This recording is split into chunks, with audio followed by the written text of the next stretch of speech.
Yeah, Tony, can you just first give your thoughts about the game, and then we can get into specifics on it? Yeah, absolutely. First, little bit of thought about where we finished last year.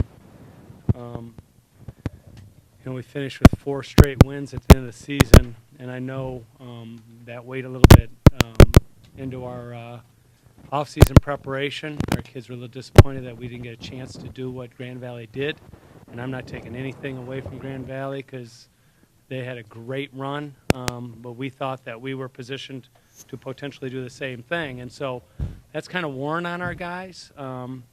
And so we've been a hungry bunch. We've focused on trying to be the best team and moving forward. But going back from the last 4 games of last year to our mini streak here of 3, we've been a hungry team, and that was a big factor, I think, in just our approach. The game, I thought that Coach Mitchell did hit it right. The 4th down. They called a timeout on 4th and short, and basically, we don't go under center very often, but Jason's a hard guy to stop on a quarterback sneak, and so then we proceeded to score a touchdown. Jason hit Shaq on a touchdown, just 30 seconds to go in the second quarter. I thought that was key. All in all, I thought, the defense set the tone. Our defense is a solid group. Grand Valley throws the deep ball better than any team in any level. And so we had a lot of situations there. We had to go up with good receivers and play the ball. I thought Troy Smith was awesome. A.J. McEwen, incredible. And, Atu Condley as well. All 3 of those guys were in those situations. And so we, until the very end where Jamie finally got, behind us, but we contained those big plays very effectively, and I thought that was a key to the game as well. Now, Vanderlaan to be able to throw as well as he did tonight, what does that do for your offense going forward? Well, you've got to pick your poison. They picked the poison to defend literally 7, 8 in the box. We tried to spread them out formationally, thinking, they're going to have to extend with us a little bit. And they didn't want to extend to the boundary. They kept 7 guys in the box. They kept their outside linebacker tight. And so a lot of our stuff is like dual read plays where he can either run it or flip it out there. For the most part, we did a good job with that. That's why, statistically, you're 21 for 31 throwing. The interception was a chance that Lamp had to make a big play, and it didn't go against us, but that was his first interception. So, he's completed over 70% of his passes without an interception until that interception, and now we're into through week 3. So, that's going to be a part of our arsenal. Shakur Sanders is a really good football player, and so he's probably the most unknown commodity we have. And so that's a huge factor for us. We lost Antonio Agers to a shoulder, Dante Ingraham to a thigh bruise, and so we kind of got thin inside with what we call our slots. And so I thought Jamel Lockett played a great game. Jawan Pollock had to roll in there as a redshirt freshman and play a lot of downs. So, we were up against it a little bit, but I thought we did a great job.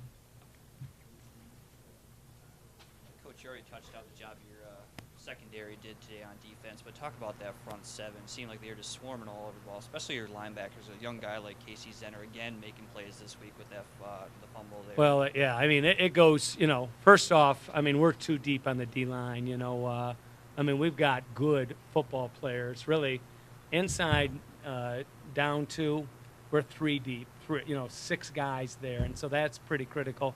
We didn't get to Grimes all that much, but we played. I thought Coach Hodges, Coach Brady, and Coach Smith did a great job in preparation. We didn't want to give them the big play.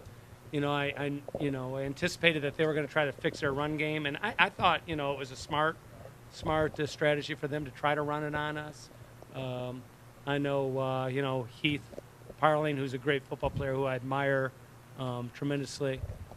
His absence, makes it challenging for them. But I thought Isaiah played pretty well. But ultimately, our D-line solid, our linebackers are good football players, and you had Anthony Darkangelo, Casey Zenner, and our back end, who are very athletic now, and we're a complete defensive football team.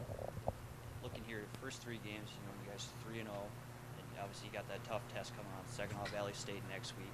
Just sitting right now, is this where you guys obviously wanted to be and thought you could be through the first portion of the season? Well, yeah, we try to segment our season. So our first focus was to win the 2 road games, because when you start with 2 road games, it's challenging. And then, we honestly, I don't even know if some of our kids knew we were playing Grand Valley till Sunday. I mean, that's how quiet we are about them. And we talk about, a nameless opponent. We're not focused on Grand Valley. We're not focused on Saginaw Valley. We're not focused on, whatever team we play. We're focused on ourselves, try to get better. Obviously, schematically, we're trying to, defend their scheme. But you focus too much on one opponent, and you end up, our whole deal is we've got a picture of a ladder, and we've got, the 11 rungs with the team that we play, and we keep on saying, you miss a step, you fall. And that was my biggest criticism of the last 2 years, is that we haven't had the capacity, I think the mental capacity, to be ready every week. And I got the instinct that this team is going to be hungry every week. We've got the right kind of energy level, the right kind of spirit. Our practices are just happy, wonderful.